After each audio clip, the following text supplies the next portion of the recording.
Good morning, everybody. Today we are working on a 2012 Acura MDX.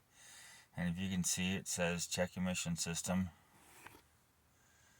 And the SHAW lights on, and the check engine lights on, and the traction control lights on. The other three red lights are only on because I haven't started it. But then it goes through, see the check SHAW system, VSA, trailer stability. Well, with these cars, if anything goes wrong with them, all those lights come on. So what's going on is it has a misfire on the number one cylinder.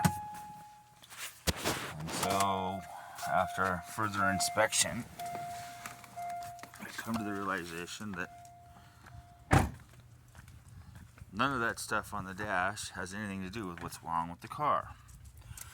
What's wrong with the car is cylinder number one has a misfire. So we pulled the coil pack off and swapped it with this cylinder here, number two, I believe, and the misfire still stayed on cylinder number one. So it told us that the coil pack was nothing wrong.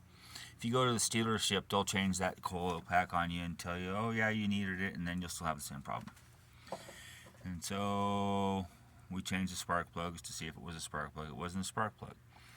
And we had a little machine plugged into it, and it told us it was possibly the crankshaft sensor or it needed a valve job. So, well, if it was a crankshaft position sensor, then normally the spark could jump around randomly. Not always, but yes.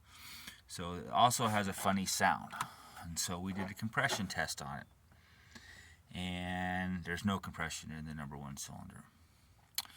We did a dry test and a wet test with no change. So that tells me that it has either a valve that is not opening, probably the intake, or it has a burnt intake valve.